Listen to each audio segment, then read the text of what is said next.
How's it going, guys? It's Cole from See Through Panel showing off Monkey Meat, written and drawn by Juni Ba and published by Image Comics, retailing for $17 US. Before I get too deep into it, I'm not going to be spoiling anything, just showing off the art and talking about the plot barely. This is an anthology series, as you can see right here. So there's not a ton to spoil anyway, but there are some loose threads linking the stories, so potential there. The reason I sound terrible is because I'm getting over COVID. It was awful. It was like one of the worst things I've ever experienced. But I'm getting through it right now, so I decided to make this video. I couldn't read while I had it. The brain fog was just too much. I couldn't even watch shows, let alone read. Yeah, couldn't take in like any media. My brain just wasn't working. But I read this right before I got COVID, and I was about to make the video on it, and then my voice was unintelligible. So pulling out of that, here we go. Monkey Meat. I absolutely adore Juni Ba. As I've said before, very early 2000s Cartoon Network, Genndy Tartakovsky art, and I say that every single time I talk about him, and that's because I don't know what else to say. It is a style all his own. That's just all I could compare it to. And here is that style in motion. He's lettering this, writing this, drawing this. It's a sole creation of Monkey Meat, an anthology sanctioned by the Monkey Meat Company, a fictional conglomerate in the world of this story. So you could quickly come to realize this is very immensely involving this fictional company, Monkey Meat, and they're famous for making monkey meat. It's canned food, but they make all sorts of things, energy drinks. They seem to do a lot of advertising, signing people's souls away, making nefarious deals. They have Monkey Meat Island. Our first story here is about a man named Lug, who is kind of like the caretaker of the island. He deals with all the problems, helps with expansion of the island and taking care of the natives, which he does bitterly, but they do own his soul in a contract. Spoiler here, skip ahead like 20 seconds if you don't want to hear it. They even bring him back to life after he doesn't want to be, because they own his soul and he's not allowed to stop working. So that's the immensity of that's the stakes we're working with here. The Monkey Meat Company, they control everything. And Juni Ba's art is just to die for. I think his writing is spot on. I think this is a fantastic way to do an anthology, is to have this kind of recurring theme of the Monkey Meat Company and kind of explore what that company does and things, and how they operate and all the different pies they have their hands in and stuff. Honestly, it's not too much of a thinking man's comic. It's really just enjoyable stories that you can sit back and take in one at a time. And there are obviously themes here of capitalism and things like that, but at its heart, it tells you directly to your face what you should be thinking about these things. Like, this is obviously horrible. They're killing a bunch of natives to take over the island and make product. Almost, I think it's implied that it's out of the natives' bodies that they create the product. Lot of action in this story. I love a good like manga style run up where their feet leave the ground at the last little shatak. And great use of black and white here, which you'll see even more of in the next issue.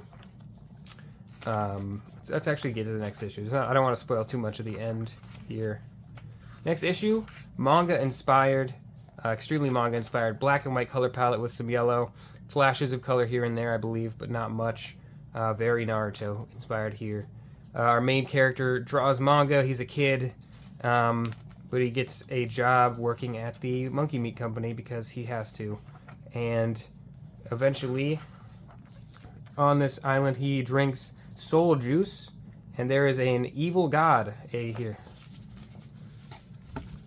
dark god trapped in a can of soul juice, the new Monkey Meat product. And he drinks it and becomes this very arch devil manga character with evil powers. Quickly, those powers get a hold of him and go to his head, and he's just power hungry. Ends up fighting Lug from the first issue, and it's just kind of a fight comic at that point. Very fun to watch. These two go at it. Super, super different from the rest of the stories. Although they are very action heavy. A lot of yellow used there. There's the color returning just for a moment. And then we're back to a flashback. Clearly, maybe not a self-insert, but self-inspired to have a manga creator as a main character, even if that's just a kid making manga. It's not like a professional or anything like that. Very comics thing to do is to put the creation of the medium into the medium. Third story, this is a 5-issue trade. I don't know if I ever said that.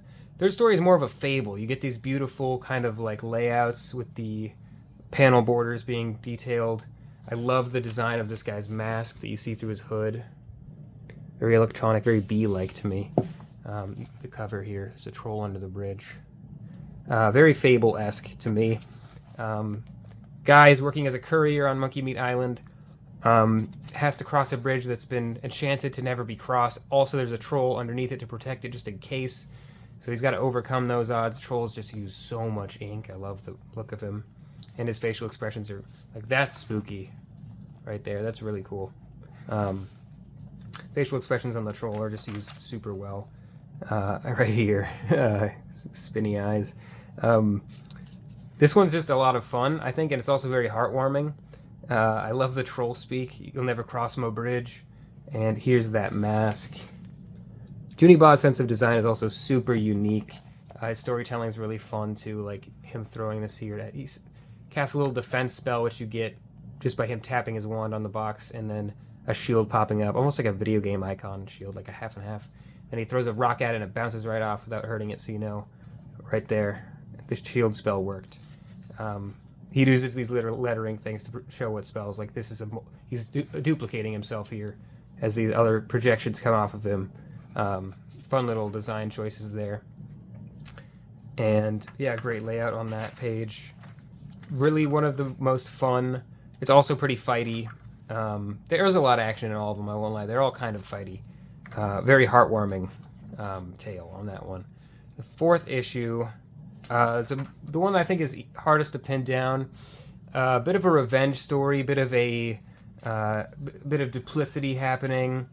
Not very feel good. I don't want to say too much about it, but there is a new presence on the island coming out of the soul juice, and we're trying to shut down that problem. Thaddeus Lugg is there to try to help the situation. Turns out he's actually more involved in the situation than he thought. He's part of the origin of the problem. And so we have some huge fights and flashbacks and really cool adventure of these crazy creatures telling them where to go. Go that way and then cross through this crazy beast here. Go through this gigantic Leviathan creature, humanoid with one eye.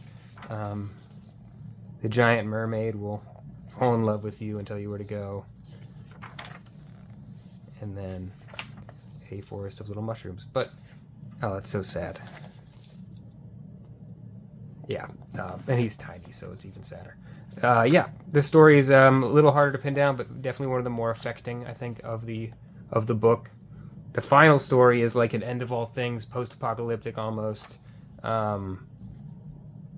Story of a new presence on the island that disrupts the entire island to the point where it's in decay and everyone's dying or leaving. All the monkey meat's being consumed by this new character here with great design again. I love the way he does like goggles and eyes and things, and the way he colors them as well. Yeah, introducing that new character, introducing a new weapon to fight that character that basically joins sides with that character, making it even more of a problem, and showing the end of Monkey Meat Island. But there is a twist at the end that means it is not actually the end. It is just another thing that the island has control over, as they do all things. There's the salesman, another recurring character. Here's monkey juice recipe illustrated. You just cut open a monkey, juice the little top, and there you go. Easy peasy. We can all do it. You see the monkey, I guess. And I guess scissors so good that they cut through with the skull of a monkey. Clean. Trouble-making flying man cited by the Monkey Meat Company. Here's some variants. Jim Mahfood, fantastic artist. Monkey Girl and Monk Eagle and Monkey Girl. Tongue-in-cheek there a bit. 36 cameos from 17 franchises. Do you dream of this story? You may be entitled to financial compensation. Almost like an SCP thing. Weird. But he does promise a return of Monkey Meat. Let me find the exact phrasing here. I thought I had it. Maybe it was in the online like single issue I read. I thought it was in here. Oh well. I'm pretty sure he promised in the issue format that this would come back the net 1 year from when it released, which I think is like June-ish 2022. But here we are, about to be January 2024, and there's no monkey meat. But I mean, he made Mobilis, he made that oversized graphic novel, and I mean, he's a working man. If he doesn't want to come back to monkey meat, I won't fault him for it. I'm down for anything he does. Honestly, if he got caught up in monkey meat for too long, I would have been disappointed. So, I mean, I'll definitely take more, but I don't want him to do this for 30 volumes because I want to see like range. There's so much range you can do with this, but color scheme wise, a lot of yellow, and I just want to see some, like, it made me crave some like blues. I want to see some blues. There's some greens in one of these issues, but not a lot of greens. I want to see some like vibrant colors over top because you just get so much yellow and red in this series. You get a ton of yellow and red. And here's some actual color, but I mean, it just quickly goes back. You're going to see some yellow on like every page. Yeah, there's a lot of it. Overall, I absolutely loved the Monkey Meat anthology. I thought it was a great book. I think it's definitely worth reading. It's $17 for the trade, 5 good issues, a lot of content, a lot of like in-world ads and in-world wanted posters and things like that to really bring the whole thing together. Before I get off this thing, I want to show you that I got this, which I crowdfunded like well over a year ago, like a year and a half ago. I got this in the mail the day I started dying of COVID. So, really excited. I've already read it because they sent us digital advanced copies like months and months ago. It feels like 6 months ago. Hopefully it was more like 4, I don't know. But they sent us those a long time ago. I love Nick Pitar's art. I'll show you an inside page. It's gorgeous. It is a wholly different thing than Juni Ba, but it's just something that I'll show it off in my haul for sure. But I might just make a separate video even before that to cover this because it is going to be, it's obviously not even topical now. It came to me about a week ago, and I was probably nowhere near the top of the list for shipping, but I want to cover it as quickly as possible because I want people to get it. I'm sure it'll be available mass market eventually, but anyway, thanks a lot for watching, guys. If there's Juni Ba books I haven't talked about, I got Mobilis, I got Monkey Meat, I have his whole Jalea, and then the one I showed off last week, it's got a hell of a name in the haul video, Felix and something, 2 kids' names. Mobilis, those 2, and this. Those are all the Juni Ba books I have. Sorry if I got quiet there. I was looking at my shelf. But if there's anything I've missed, let me know because I love him. He's got his own shelf on my bookshelf now. So thanks a lot, guys. Peace.